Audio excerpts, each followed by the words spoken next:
hindi nag-iisip sa taong bayan, asal bata daw. Again, kung hindi asal bata itong Marcos administration ngayon, hindi handa silang makipagtulungan. Okay, magandang araw po sa inyong lahat and welcome po ulit dito sa ating Tabunon PH channel mga kababayan. And nandito na po tayo para sa ating panibagong reaction video ngayon at ngayon po ay February tuloy. Sorry.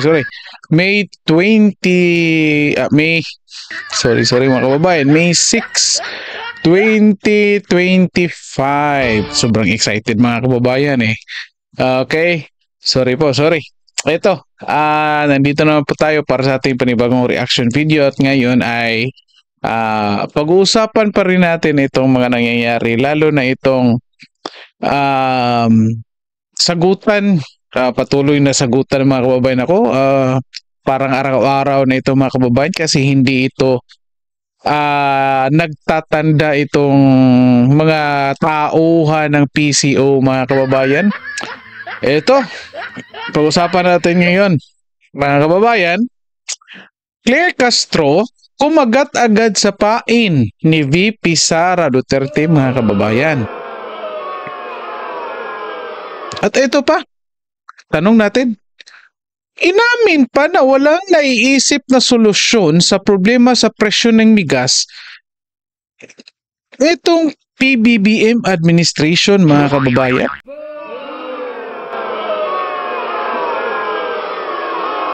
Okay, ito yung dalawang puntos na pag-uusapan or topic na pag-uusapan natin ngayon mga kababayan, dahil dito sa mga nangyayari ngayon. Kasi bakit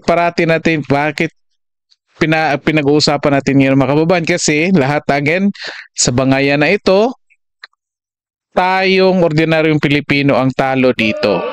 Tingnan nyo.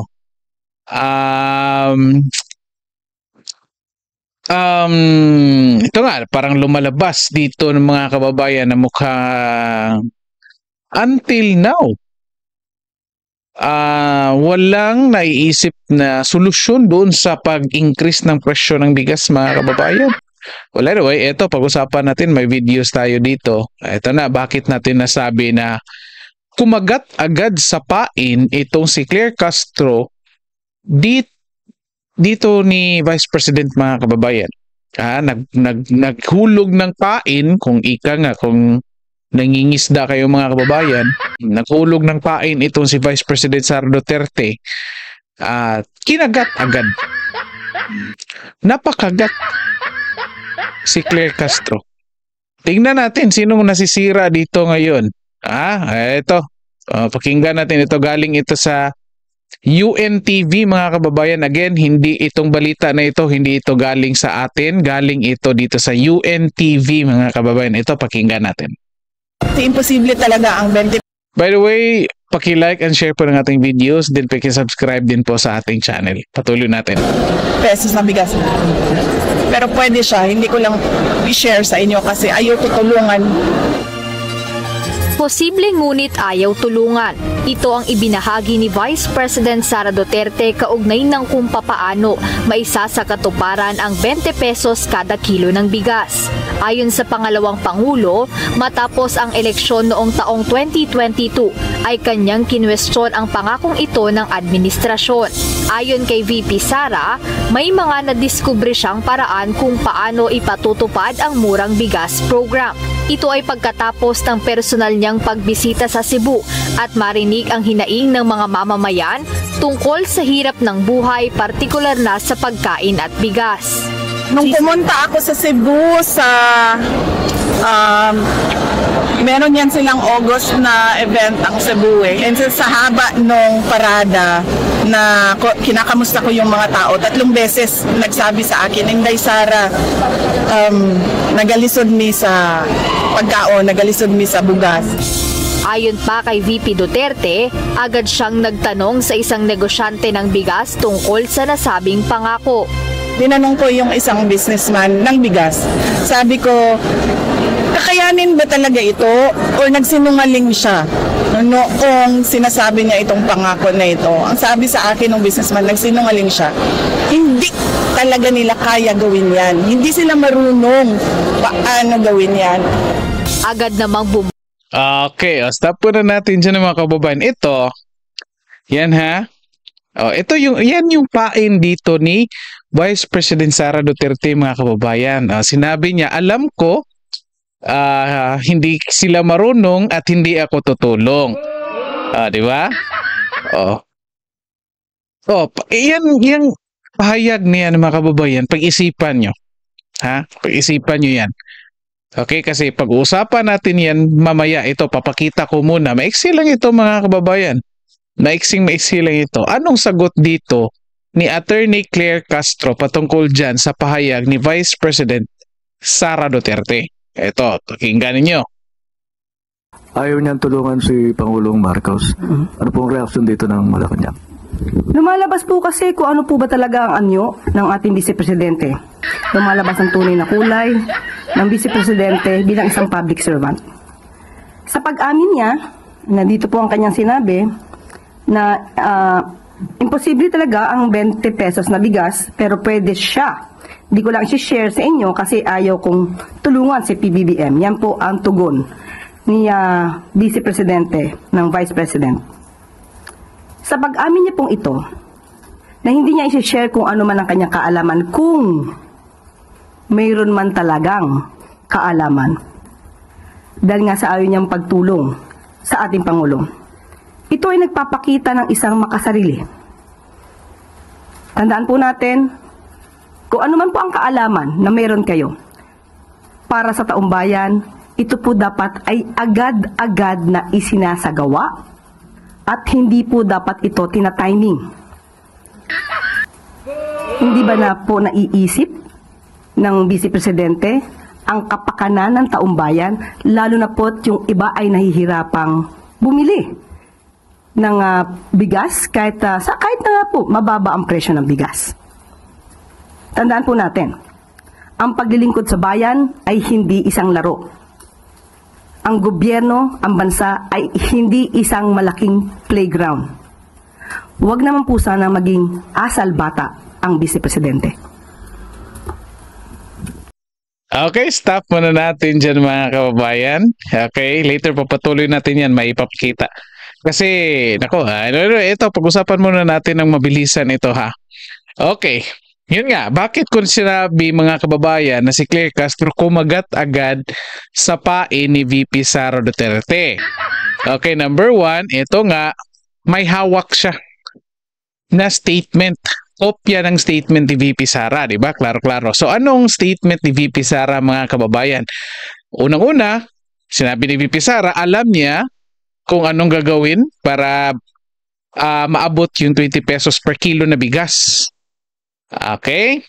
At sinabi ni VP Sara na hindi alam ng administrasyon na ito kung paanong gagawin nila at hindi ituturo ni VP Sara kung paano or anong gagawin para maabot yung 20 pesos per kilo na bigas. Di ba? At ito, number one.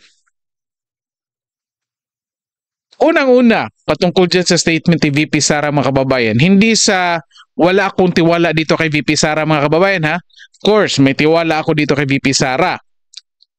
Pero nakikita ko dito sa statement niya mga kababayan,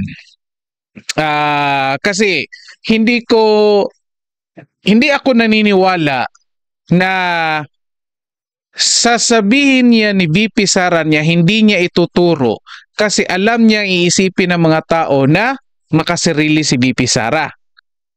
Di ba? So ako naniniwala ako na sinasabi lang niya yan kasi pain niya yan. Patibong niya yan dyan kay Claire Castro. Kasi unang-una mga kababayan, itong Malacanang, hindi nga sila sigurado kung totoo nga ba yung sinasabi ni VP Sara. Diba? At ito na nga, yung sagot ni VP tuloy. Sagot ni Attorney Claire Castro, nagdududa nga siya, diba? Oh, may halong pagdududa. Pero, banat ng banat. Una-una mga kababayan, hindi nga sila sigurado kung talaga totoo na alam ni VP Sara kung anong gagawin. Diba? At ito, pangalawa, tungkol pa rin sa statement ni VP Sara, hindi nga rin nila alam kung talagang effective yung planong gagawin ni VP Sara para maabot yung 20 pesos per kilo na bigas. Kasi hindi ma-apply ni VP Sara kasi hindi siyang presidente. So hindi natin malalaman kung talagang effective 'yan. 'Di ba? At ang klaro dito mga kababayan, diyan sa statement nga ni VP Sara ay iyan ay patibong lang ni VP Sara. Kasi alam niya, kilala na niya si Claire Castro mga kababayan, na kapag anong sabihin niya, kakagatin niya ni Attorney Claire Castro. And of course, tignan nyo yung sagot ni Attorney Claire Castro. Kung tinignan nyo ilang seconds sinagot. Almost 2 minutes yung sagot ni Attorney Claire Castro mga kababayan. O, diba? At ito, anong laman ng sagot niya? Number 1, malabas daw ang kulay ni Vice President Sara Duterte. Ibig sabihin, bumanat agad siya. Diba? Kasi alam ni VP Sara na ito, weakness ito. Kapag anong sabihin ko, babanatan ako. So, hindi na tuloy maipapalabas ni Attorney Claire Castro kung anong ginagawa ni PBBM ngayon mga kababayan. Yan, unang-una pa lang yan ha. Sinasabi ni Attorney Claire Castro na lumalabas daw yung tunay na kulay ni VP Sara. Pangalawang banat niya. Nagpapakita daw na si VP Sara ay makasarili. Ako, mga kababayan, disagree ako dito kay tingnan nyo. Paano naging makasarili si VP Sara na iniwan nga niya yung Davao para maging Vice President? Nagpaubaya nga siya dito kay PBBM kahit alam niya siya yung number 1 sa survey. Binigyan niya ng, sige, sabi niya, hindi ako tatakbo, sige takbo kayo. Nung nag-request sina Amy Marcos at sina PBBM na maging VP si Sara sa kanila, umoo si VP Sara. So, paano mo masabing makasarili? Diba? So kaya, pero ito, sinasabi ni Attorney Claire Castro na makasarili si Vice President. Kasi gustong bumanat eh. Handang-handa siya. May notes na siya doon sa statement ni VP Sara. So most likely, pinag-isipan na niya yung anong sasabihin niya tungkol dyan kasi alam niya tatanungin siya. Kaya ready na siyang bumanat dito. Okay? Ito, pangatlo, mga kababayan. Panatlong banat niya kay VP Sara. Hindi raw nag-iisip si VP Sara para sa taong bayan. Di ba? Hindi niya nakikita na binabanatan ni VP Sara ang PBBM administrasyon para magising. Di ba? Yet, natutulog pa rin. Ang gusto lang nila bumanat ulit or bumalat, ano ba to? Ano bang tawag nito? Bumanat in return. English na lang mga kababayan. Bumanat in return kasi bumanat si Sara sa kanila. Di ba? Akalain nyo yan. So, pinupuna ka kasi mukhang may problema sa performance mo. So, hindi ka nakikinig, bumabanat ka doon sa taong bumanat sa'yo. At ito, pang-apat mga kababayan, ang dami tingnan nyo ha. Yung sabi lang ni VP Sara na alam ko pero hindi ko ituturo sa inyo. Kinagat, may 4 na siya. Ito, pang-4, asal bata daw si VP Sara. Asal bata daw si VP Sara. Nako, kung titignan nyo sa social media mga kababayan, lalo na sa mga comment section dito, nako, dito sa balita na ito mga kababayan, dun sa statement ni Attorney Claire Castro, nako, tuwang-tuwa sila dito kay Attorney Claire Castro mga kababayan. Kasi ang galing daw. Ang galing daw bumanat. Wah! Kasi yan lang naman trabaho niya. Pero tanong natin, naipalabas ba niya kung ano yung mga ginagawang mabuti, kung meron man, ginagawang mabuti ng PBBM administration? Yan yung tanong natin.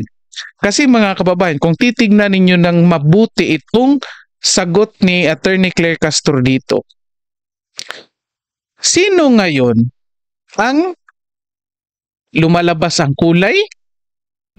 Sino ngayon ang makasarili? Sino ngayon ang hindi nag-iisip sa taong bayan? At sino ngayon yung nagiging asal bata? Tingnan ninyo. Oh, bakit natin tinanong yan? Kasi ito lang statement ni VP Sara, alam ko pero ko tuturo sa inyo. Yet, ang sagot ni Attorney Claire Castro, 4 kaagad na banat laban kay VP Sara. Nako. Yet again, yung mga fanatics dito ni Claire Castro, mag-isip-isip kayo dyan. Pero ito, anong lumalabas ngayon? Anong lumalabas? Ito yung lumalabas. Number 1.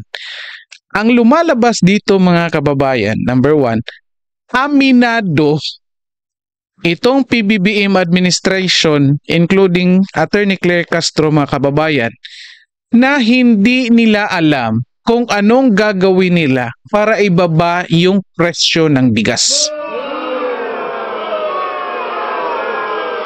Kasi kung alam nila, bakit yan yung sagot nila kay VP Sara? Yung lumabas yung kulay, makasarili, hindi nag-iisip sa taong bayan, asal bata. Kung alam nila. Kasi ako, kung alam ko, confident ako na tama itong ginagawa namin, sasabihin ko, baka may ibang paraan si VP Sara. Ito yung paraan namin, sigurado kami. Bababa yung presyo, aabot ng 20 pesos. Yet yung sagot, yung 4 na banat. So, ibig sabihin yan mga kababayan, nakikita natin dito na inamin nila na hindi nila alam kung anong gagawin nila para maibaba yung presyo ng bigas. So ngayon, tanong natin, bilang PCO, naipahayag mo ba ng mabuti or para sa advantage ng iyong amo yung mga sinasabi mo dyan sa press briefing?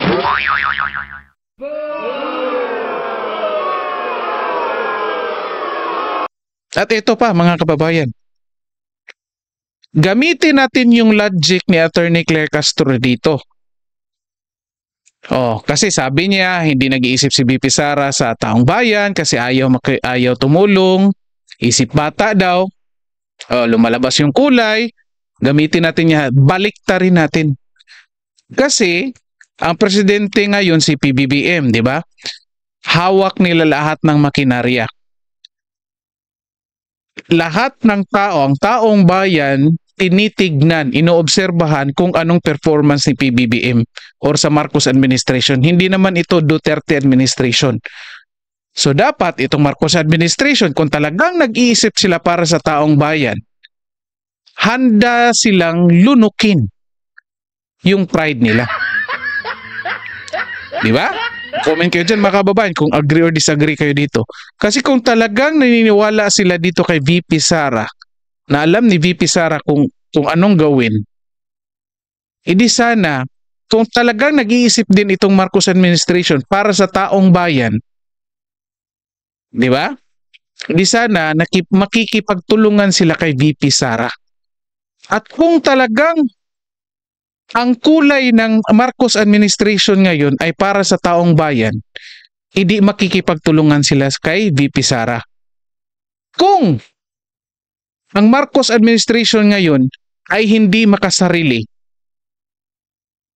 then makipagtulungan sila kay VP Sara. Again, di ba? Yung 4 ha? Tunay na kulay, na buhay, makasarili, hindi nag-iisip sa taong bayan, asal bata daw. Again, kung hindi asal bata itong Marcos administration ngayon, hindi handa silang makipagtulungan kay VP Sara.